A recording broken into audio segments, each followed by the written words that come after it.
Assalamualaikum warahmatullahi wabarakatuh. Segala puji bagi Allah yang telah menamakan dirinya Al-Hadi, yang maha memberi petunjuk. Salawat serta salam kepada Rasulullah SAW yang telah menjelaskan sejelas-jelasnya petunjuk yang datang dari Allah. Sahabat-sahabatku di dalam kebaikan yang dimuliakan Allah, hari ini kita akan menghayati salah satu nama Allah yang indah, Allah Al-Hadi, Allah yang maha memberi petunjuk. Pemberi petunjuk jalan. Karena itu gaet bisa disebut dengan Al-Hadi atau Hadi, pemberi petunjuk jalan.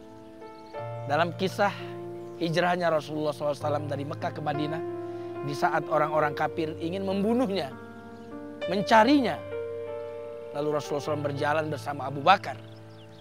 Di tengah perjalanan ada seseorang yang melihat atau berjumpa dengan Abu Bakar dan Rasulullah. Orang ini mengenal Abu Bakar tapi belum mengenal Rasulullah SAW. Lalu orang ini bertanya, "Wahai Abu Bakar, siapa yang bersamamu?"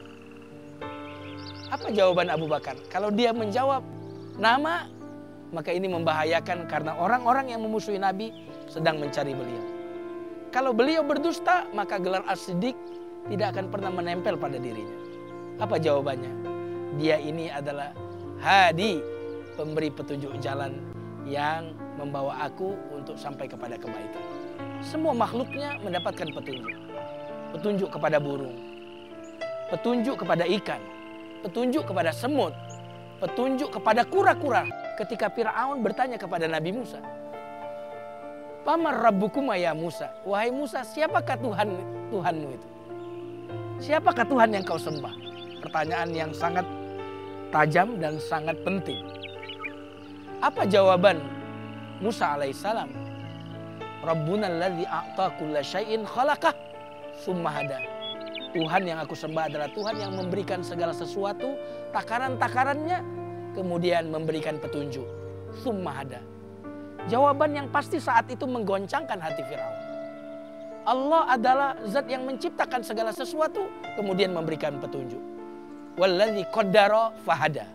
Allah yang memberikan kadar-kadar bagi setiap makhluknya kemudian memberikan petunjuk. Lihat bagaimana semua makhluknya kebagian mendapatkan petunjuk. Ada beberapa burung yang digelar dengan burung migrasi.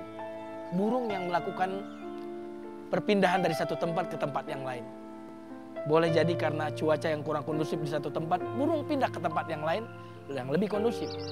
Boleh jadi penyebabnya adalah karena kurangnya makanan di tempat itu, dia harus melakukan hijrah ke tempat yang lain. Burung yang hijrah dari kutub utara ke kutub selatan. Ada burung yang hijrah dari Afrika Selatan menuju Beirut. Ada burung yang hijrah dari Cina ke Jambi atau dari Jambi ke Cina.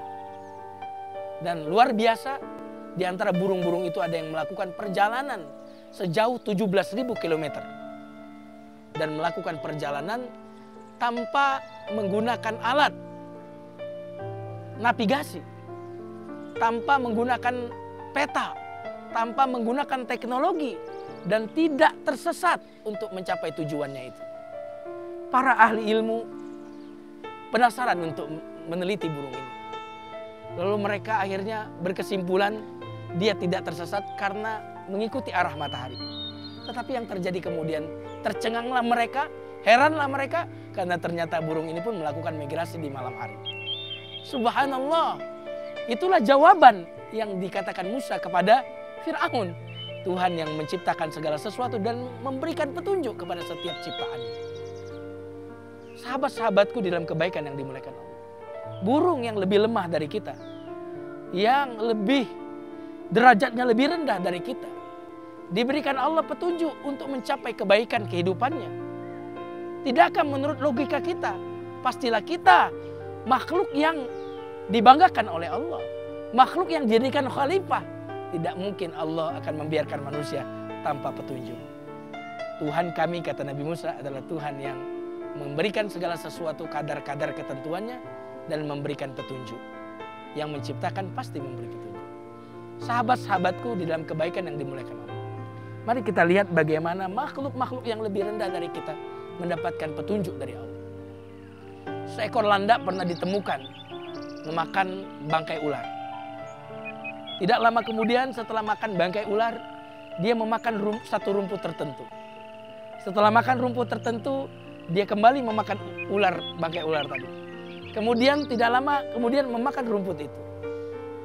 Seorang pakar yang melihat itu ingin menganalisa apa yang menjadi penyebab seekor landak tadi setelah makan bangkai ular, dia kemudian memakan rumput itu.